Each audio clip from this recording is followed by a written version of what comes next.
प्रतिनिधी अनिश शेख भिकन।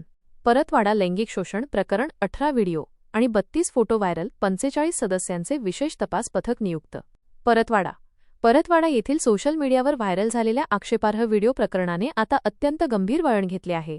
सुरुवातीला केवळ फोटो आणि व्हिडिओ प्रसारित झाल्याची माहिती समोर आली होती, मात्र पोलिसांच्या सखोल तपासादरम्यान या प्रकरणात 2 मुलींचे लैंगिक शोषण झाल्याची धक्कादायक बाब उघड झाली आहे। या घटनेमुळे संपूर्ण अमरावती जिल्ह्यात खळबळ उडाली असून परिसरात संतापाची लाट उसळली आहे। या प्रकरणातील मुख्य आरोपी अयान अहमद तन्वीर अहमद वय 19 वर्षे राहणार परतवाडा याने पोलिसांसमोर दिलेल्या कबुलीनुसार त्याने अमरावती शहरातील एका मित्राची भाड्याची खोली काही तासांसाठी मिळवून त्या ठिकाणी 2 मुलींवर अत्याचार केले। या गुन्ह्यासाठी संबंधित मित्राने खोली उपलब्ध करून दिल्याचे तपासात निष्पन्न झाले असून पोलिसांनी त्या मित्रालाही चौकशीसाठी ताब्यात घेतले आहे। पीडित मुली अद्याप स्वतःहून समोर आलेल्या नसल्या तरी तांत्रिक पुराव्यांच्या आधारे पोलिसांनी या कृत्याची पुष्टी केली आहे। तपासादरम्यान आरोपींनी तब्बल 18 आक्षेपार्ह व्हिडिओ आणि 32 फोटो तयार करून ते सोशल मीडियावर प्रसारित केल्याचे समोर आले आहे। या प्रकरणाचे गांभीर्य लक्षात घेऊन पोलीस प्रशासनाने सुमारे 45 ते 47 सदस्यांचे विशेष तपास पथक SIT स्थापन केले आहे। या पथकाचे नेतृत्व उपविभागीय पोलीस अधिकारी डॉक्टर शुभम कुमार यांच्याकडे सोपविण्यात आले असून यामध्ये सायबर विभाग आणि स्थानिक गुन्हे शाखेतील तज्ज्ञ अधिकाऱ्यांचा समावेश करण्यात आला आहे। पोलिसांनी आत्तापर्यंत या प्रकरणात 4 आरोपींना अटक केली असून 6 जणांना ताब्यात घेतले आहे। मुख्य आरोपी अत्याचारात थेट सहभागी असताना इतर आरोपींनी व्हिडिओ डाउनलोड करणे आणि ते शेअर करून प्रसारित करण्यामध्ये सक्रिय भूमिका बजावली आहे। दरम्यान प्रशासनाने आरोपीच्या घरातील अनधिकृत बांधकामावर कारवाई करत लोखंडी जिना हटविला आहे। या घटनेच्या निषेधार्थ अचलपूर आणि परतवाडा परिसरातील व्यापारी प्रतिष्ठाने बंद ठेवण्यात आली होती।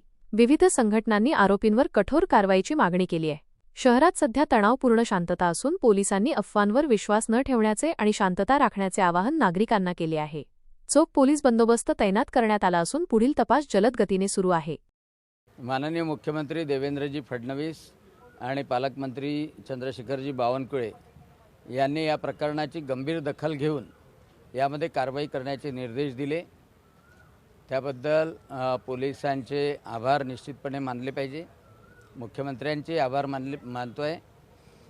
आणि आता हे प्रकरण फक्त SPच्या मर्यादित राहिलेलं नाही, कारण जरी 4 आरोपीला अटक केलेली असली तरी अनेक आरोपी अमरावती शहरामधून हँडल करत होते, नागपूरमधून हँडल करत होते आणि या प्रकरणाला अनेक कंगोरे म्हणजे अनेक कोचिंग क्लासेस जे आहे जे अमरावतीमध्ये आहे त्याची शाखा परतवाड्यात आहे, नागपूरला आहे, त्यामध्ये हे मुलं आणि मुली यांचा सहभाग होता। हे मुलं जरी कॉलेजमध्ये नसले तरी या कोचिंग क्लासेसमध्ये जात होते, तिथे ग्रुप फेस्टिवल केल्या जात होते आणि त्यामधून या मुलींचा संपर्क येत होता।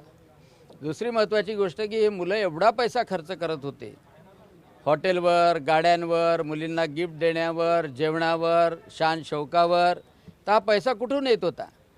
आणि त्यामुळं याच्यामध्ये ड्रग्ज रॅकेट, पॉर्नोग्राफिक व्हिडिओ, कारण या सगळ्या मुली अल्पवयीन आहे, ते व्हिडिओ विकल्या जात होते आणि त्या पैशाच्या जोरावर हे मुलं काम करत होते। आणि हा मुलगा 1 वर्षापासून सांगतो, परंतु याला हे सगळं शिकवणारे अनेक वर्षापासून करतात आहे। अमरावतीमध्ये 2.5 महिन्याच्या अगोदर एका मुलाला पकडलं गेलं होतं। त्याला राजापेठ पोलीस स्टेशनमध्ये आयनलाच नेण्यात आलं होतं, परंतु ताकीद देऊन त्याला सोडण्यात आलं। आणि म्हणून अमरावती असो, नागपूर असो, याचे धागेदोरे मोठ्या प्रमाणात वाढलेले आहे। आणि म्हणून SPनी तर कारवाई केलेलीच आहे आणि आज शासनाने बुलडोजर चालवून जी कारवाई केली त्याचं मी निश्चितपणे अभिनंदन करतो।